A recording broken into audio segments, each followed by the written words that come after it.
21대 국회의원 선거가 끝난 지 한 달이 됐습니다. 지역 발전과 여러 사회적인 현안들을 해결해 주길 바라는 기대 속에 새로운 국회의원이 선출됐는데요.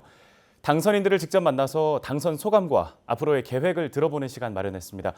오늘은 서울 은평갑에서 재선에 성공한 박주민 의원과 얘기 나눠보겠습니다. 의원님 안녕하십니까? 네, 안녕하십니까? 네. 먼저 선거 끝난 지 한 달이 됐는데 네. 재선 당선되신 거 축하드리겠고요. 네, 선거 이후로도 바쁘게 지내셨을 것 같아요. 그동안 어떻게 지내셨나요? 네, 일단 선거 끝난 직후부터 한 일주일간은 지역 구민분들께 재선시켜 주셔서 감사하다는 당선 인사를 드렸고요. 예. 그 이후에는 지금까지 21대 국회에서 무엇을 할 것인지 준비하는 시간을 좀 가지고 있습니다. 새로 당선된 초선 의원님들과 새로운 아젠다로 어떤 것들을 할 것인지 관련된 얘기도 나눴고, 예. 입법 과제로는 어떤 걸 삼으면 좋을지에 대해서도 또 여러 사람들과 만나서 지금 고민하고 있는 그런 상황입니다. 네, 앞으로 4년간의 의정 활동 계획을 하고 계신다고 말씀 주셨는데 조금 뒤에 조금 짚어보도록 하겠고요. 네. 지금 이번 21대 총선에서 득표율이 64%로 네. 지금 서울 지역 내에서 최다 득표로 재선에 성공을 하셨는데 네. 4년 전보다도 지금 10%가 높은 수치인 걸로 알고 있거든요. 지역 주민분들께서 이렇게 높은 지지를 보내주신 이유 어디에 있다고 보시나요? 우선은 그 당시에 이제 선거 당시에 지금도 그렇지만요. 그 문재인 대통령님과 정부에 대해서 응원하고 지지하는 국민들이 많아지셨습니다. 예. 그 영향이 틀림없이 있었을 것이고요.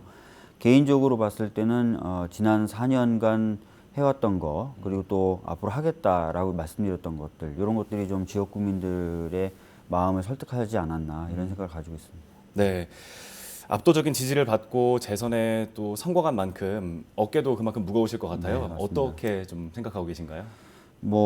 저 개인적으로는 지난 4년간 해왔던 일들을 좀 더 발전시키고 마무리해야 되겠다는 생각이 큽니다. 특히 예. 이번 선거에 나오면서 지역 관련된 공약도 많이 가지고 나왔었거든요. 그 공약이 진짜 빌공짜 공약이 아니라 제대로 진짜 열매 맺을 수 있도록 해야 예. 되겠다라는 생각을 하고 있고요. 당 차원에서는 또 압도적으로 많은 의석을 이번에 얻게 돼서 그 기대에 부응해야 된다는 생각에 정말 어깨가 무거운 상황입니다. 예. 네, 방금 또 당 차원에서도 압도적으로 많은 의석을 확보했다 말씀 주셨는데 지금 전국적으로 이렇게 더불어민주당이 큰 지지를 받을 수 있었던 이유를 어떻게 보시는지 그리고 그 의미에 대해서 어떻게 생각하시는지 궁금하거든요. 아까도 잠깐 말씀드렸지만 이제 코로나19가 확산되면서 방역과 또 코로나19로 인한 경제적 어려움을 해결하기 위해서 정부가 해왔던 활동에 대해서 많은 국민분들이 지지를 해주신 것 같고 네. 또 동시에 더 좀 힘을 내서 해라라는 응원을 보내주신 것 같습니다. 예. 거기에 반면에 이제 야당이라고 할 수 있는 미래통합당의 경우에는 그런 어떤 국난 앞에서 힘을 합치는 모습보다는 좀 발목 잡는 모습을 보였고요. 그런 것들이 종합적으로 작용하면서 이번에 많은 의석을 저희 더불어민주당이 차지할 수 있지 않았나 네. 생각됩니다. 그렇기 때문에 이제 진짜 코로나19로 인한 어려움, 코로나19에 대한 방역, 또 코로나19 이후의 어떤 새로운 경제 질서 수립 이런 것들이 주요한 과제가 될 것 같고요. 또 잘해야 될 거라고 생각합니다. 네. 지금 이번 4월 말부터 연휴가 한 차례 길게 있었잖아요. 네. 그 전까지는 지역 감염이 좀 한 명도 없는 기간들도 며칠 있었는데 나왔었죠. 지금 며칠 사이에 다시 또 지역 감염이 나오고 있는 상황이지 있습니다. 않습니까? 네. 이태원 클럽발 또 코로나19 확산이 계속되고 있는데 의원님 포함해서 지금 정치권 그리고 당 차원에서도 굉장히 긴장하고 계실 것 같아요. 맞습니다. 어떤 분위기인가요?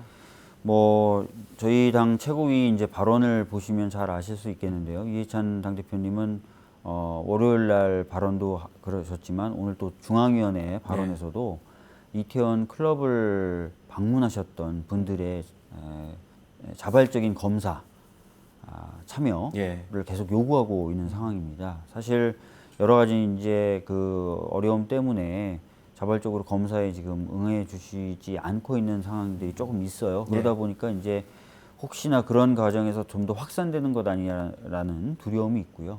그런 것들을 최소한으로 막아내기 위해서 지금 당도 그렇고 정부도 그렇고 또 서울시도 무던하게 지금 애를 쓰고 있습니다. 예. 네, 관련 부분에 대해서는 지금 사회적으로 굉장히 큰 협조들이 많이 필요할 것 같습니다. 네.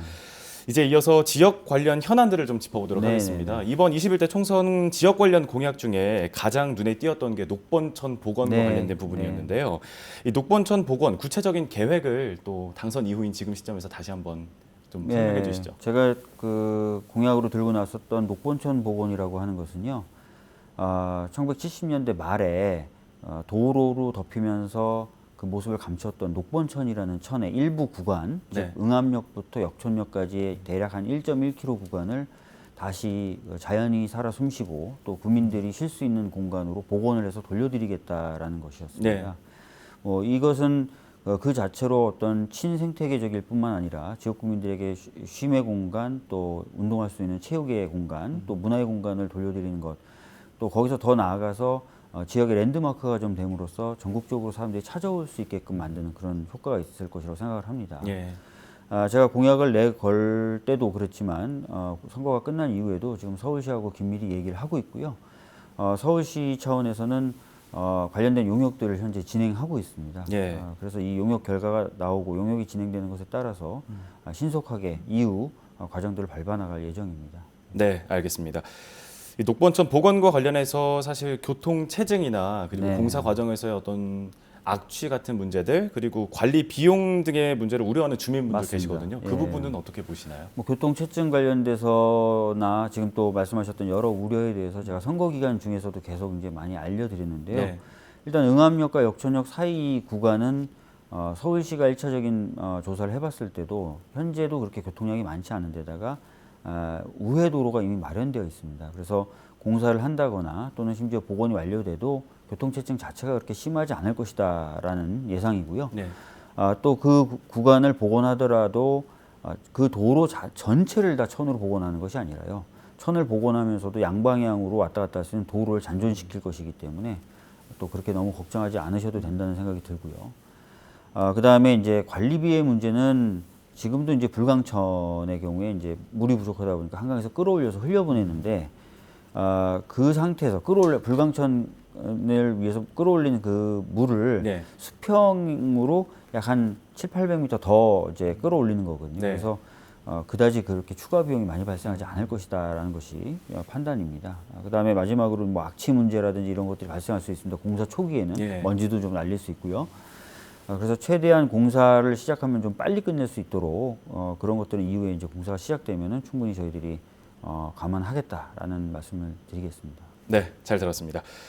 또 하나 지역에 굉장히 좋은 소식이었죠. 서울혁신파크에 네. 이제 시립대학교 은평 네. 캠퍼스가 들어서는 소식. 이 부분에 대해서 어떤 구상 좀 가지고 계신지 궁금합니다. 제가 선거 때도 말씀드렸지만 이미 확정이 된 것이죠. 예. 서울시립대의 교양학부 과정이 혁신파크라고 불리는 옛 보건원 자리로 옮겨옵니다. 그것을 위해서 지금 서울시에서는 태스크포스 팀이 이미 만들어져서 어떤 형태로 들어오는 것이 가장 좋을 것인가를 논의하고 있고요. 동시에 이제 서울연구원이라고 하는 서울시의 대표적인 연구 기관도 옮겨오고요. 예. 또 글로벌 오픈 캠퍼스라고 하는 캠퍼스라고 하니까 많은 분들이 이게 대학인가 이렇게 생각하시는데 그거 아니라 컨벤션 시설이에요. 예. 국제회의까지 가능한 컨벤션 시설도 동시에 오는 것으로 확정이 됐습니다. 그래서 2025년 정도에 3개의 시설이 동시에 오픈하는 것으로 그렇게 되어 있는데요. 예. 아까 말씀드렸던 대로 이 나머지 두 시설의 경우에도 서울시의 태스크포스가 만들어져서 열심히 지금 논의하고 있고 그 과정에 이제 저희 은평 구민들의 의견을 반영하기 위한 구조도 만들어 가고 있는 상황입니다. 예. 네.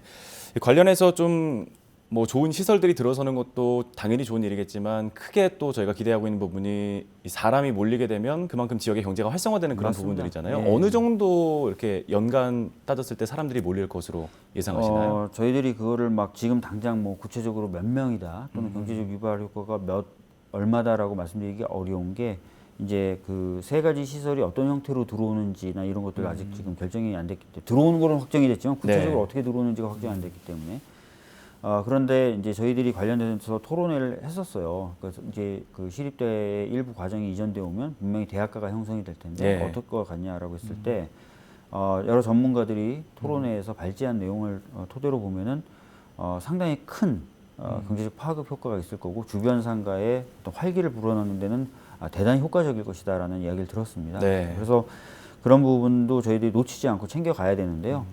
대학가도 제가 그때 토론회 때 들어보니까 여러 가지 형태가 있더라고요. 뭐 문화를 중심으로 한 대학가도 있는 반면에 네. 주로 소비만을 하는 대학가도 있고 그래서 이왕이면은 경제적 활력과 더불어서 지역 국민들에게 문화적인 어떤 효과도 줄 수 있는 그런 대학가가 돼야 되지 않나라는 네. 개인적인 생각을 가지고 있습니다. 그래서 이런 부분에 대해서 좀 더 지역 주민들 의견을 좀 수렴을 해서 만약에 문화가 좀 가미된 또는 문화가 중심이 된 대학가가 돼야 된다라는 의견이 모여질 경우에는 2025년 개교 전에 그런 문화가 중심이 되는 대학가가 조성될 수 있는 기반 시설들을 미리 좀 깔아놔야 됩니다. 네. 문화적인 시설들을. 그래서 그런 작업들을 하려고 좀 고민하고 있는 상황입니다. 네, 알겠습니다. 말씀하신 대로 좀 바람직한 모습의 상권 그리고 대학가가 형성되기를 바라겠습니다. 또 하나 이제 오랜 시간 주민들의 수건 사업인 서부 경전철과 관련된 진행 사항도 좀 짚어주실까요? 네, 사실 서부경전철 같은 경우에 너무 오랫동안 말만 나오고 진행되지 않다 보니까 지역 구민들께서는 이것을 단순히 선거용 하나의 공약이다 그렇게 생각하시는 분들도 많았습니다. 네. 심지어 제가 서부선 곧 됩니다라고 말씀드리면 이거 또 선거가 돌아왔구만 이렇게 얘기하시는 분들도 계신데 사실 제가 이제 국회의원이 되고 나서 이 서부선 관련된 여러 가지 진행 상황을 체크해 보니까 좀 제대로 진행되고 있지 않았습니다. 이 서부선은 민간 자본이 투입되는 곳이다 보니까 네. 민간 자본이 투입됐을 때 수익이 나느냐 안 나느냐가 가장 큰 전제 조건이에요. 네. 근데 이 수익성, 민자 적격성이라고 부르는 것에 대한 판단 과정이 굉장히 아쉬운 부분이 많은 상태로 진행이 되고 있었던 거예요. 뭐 예를 들어서 민자가 투입됐을 때 수익이 나오려면 이용객이 많아야 되지 않습니까? 예. 그렇다면은 어느 정도 인구가 이용할 것인가가 전제되는데 그 전제되는 인구 데이터베이스가 굉장히 옛날 거였다든지 또는 철도나 지하철이 개설이 되면은 도로를 이용하시던 분들이 철도나 지하철로 교통수단을 전환해야 되는데 이 전환하는 사람이 많으면 많을수록 수익이 나지 않겠습니까? 네. 이 전환하는 사람의 숫자를 계산해내는 산식이 옛날 거였다든지 이런 식이었어요. 그래서 예. 한 1년 또는 1년 반 정도 지속적으로 문제 제기를 해서 이 두 가지 문제를 시정을 했습니다. 그래서 작년 말부터 순조롭게 진행이 됐고 올해 상반기, 그러니까 6월이죠. 6월에 민자 적격성 조사 결과를 최종적으로 확정 발표하게 되어 있습니다. 예. 그래서 그렇게 되면은 더 이상 이 사업이 뭐 간다 만다, 뭐 또 안 갈 거다 이렇게 되는 얘기는 이제 필요 없는 논쟁거리가 될 것 같습니다. 예. 네, 잘 알겠습니다. 또 요즘 최근에 사회적으로 있었던 좀 안타까운 사고 중에 하나가 이천에서 발생했던 물류 창고에서 큰 화재가 발생해서 맞습니다. 수십 명의 또 사상자가 났잖아요. 네. 이와 관련해서 의원님께서 또 국회에 계류 중인 이 중대재해기업 처벌법 처리를 촉구하셨는데 이 산업 현장에서 어떤 이런 재해가 발생했을 때 현재 처벌 수준이 좀 낮다고 판단을 하고 계시는 건가요? 네, 사실은 이제 굉장히 그런 지적이 오랫동안 있어 왔고요. 작년에 그래서 산업안전보건법이라는 법 및 몇 개 법안이 개정되긴 개정됐습니다. 네. 그러니까 김용균 씨라고 하시는 분이 이제 발전소에서 일하시다가 굉장히 끔찍하게 돌아가시게 되면서 예. 거기에 이제 국회가 반성을 하면서 이제 몇 가지 법을 바꿨는데요. 그럼에도 불구하고 여전히 빈 곳이 많다라는 지적을 받고 있습니다. 그래서 좀 더 빈틈없이 그리고 좀 더 잘못한 사람에겐 무거운 책임을 물을 수 있는 법이 필요하다라고 해서 중대재해기업처벌법을 좀 처리해야 된다라고 말을 하게 된 것입니다. 네. 예. 실질적으로 최근에까지도 보면은 산재 사고로 사망하신 분들이 발생한 사업장의 책임자는 벌금을 한 450만 원 정도 받는 것으로 네. 손방망이 처벌에 그쳤거든요. 네. 그래서 관련된 법도 좀 바꿀 필요가 있습니다. 그리고 하나 더 나아가서 법을 이렇게 좀 바꾼다고 해서 꼭 또 처벌이 강하게 이루어지는 건 아닙니다. 왜냐하면 법을 적용하는 법원이 법정형은 예를 들어서 굉장히 높다 하더라도 선고하는 그 선고형 자체를 낮게 하면 또 문제가 해결이 안 되는 예. 것이거든요. 그래서 선고하는 이 선고형도 좀 높게 형성될 수 있도록 하는 작업도 좀 진행해야 되지 않느냐 이런 고민도 있습니다. 네, 잘 들었습니다. 총선 전후에 지금 크게 이슈가 되고 있는 거 얼마 전부터 시작된 긴급 재난지원금과 관련된 네. 문제인데요. 의원님께서는 애초부터 지금 전 국민을 대상으로 지급을 해야 된다 이렇게 주장을 하셨잖아요. 맞습니다. 그동안에 여야 간에 있었던 뭐 논란의 과정들 그리고 합의의 과정들을 어떻게 보셨나요? 뭐 다 아시겠지만 이 긴급재난지원금을 처음 얘기 꺼낸 것은 이제 더불어민주당 소속 광역자치단체장들이었습니다. 예. 경남의 김경수 지사, 경기도의 이재명 지사 같은 분들이 지금은 비상한 조치가 필요하다라고 해서 긴급재난지원금을 기본소득 형태로, 즉 전 국민에게 소득과 상관없이 지급해야 된다라는 이야기를 했었죠. 그리고 당내에서는 이제 저라든지 몇몇 사람들이 역시 그런 아이디어가 굉장히 좋은 아이디어고 필요한 내용이다라고 주장을 했었고요. 예. 근데 이게 순조롭지는 못했습니다. 그러다 보니까 애초에 안 된다. 그러다가 70% 이렇게 됐다가 다시 이제 당에선 처음 문제제기 됐었던 것처럼 100%로 가야 된다. 예. 이렇게 얘기됐었고 마지막에 약간의 진통은 있었지만 결과적으로 100% 지급하는 것으로 바뀌어서 이제 어제부터 신청하게 된 과정이 있었습니다. 네.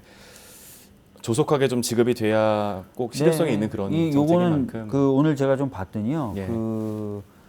카드사를 지정한다든지 몇 가지 간단한 절차만 거치면 바로 지급이 되고 있으니까요. 네. 네. 네, 생각보다 지급 과정에서 뭐 큰 진통도 없고 예, 잘 진행이 되고 있는 맞습니다. 것 같아 참 예. 다행입니다. 지금 이 코로나19와 관련된 여러 가지 몇 달간에 걸친 일들 때문에 굉장히 네. 어려운 시국인데 이제 대통령께서도 최근에 관련 연설을 하셨지만 코로나가 지나간 이후에 포스트 코로나라고 부르더라고요.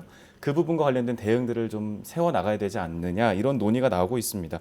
이 부분은 어떻게 대응을 해나가야 된다고 보시나요? 뭐 크게 이제 두 측면에서 대응을 해야 될 것 같아요. 이제 코로나 이후에 대해서 네. 말씀드리는 겁니다. 코로나 이후에는 아무래도 이제 그 두 가지 큰 변화가 있을 것 같은데요. 하나는 산업과 경제적인 측면에서 구조적인 변화가 있을 겁니다. 물론 네. 사회적인 부분도 그렇지만요.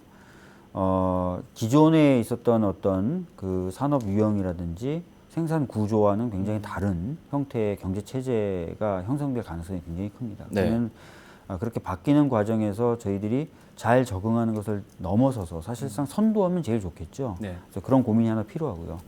두 번째는 분명히 그 과정에서 사회적 약자들은 여러 가지 피해를 볼 수도 있습니다. 과거에도 산업 구조가 급격하게 변화한다든지 경제 체제가 급격하게 변화할 때 사회적 약자들이 위험에 고스란히 노출되는 문제들을 보여왔었어요. 예. 그래서 사회적 약자들을 따뜻하게 안전하게 이렇게 챙기면서 그런 변화가 이루어져야 됩니다.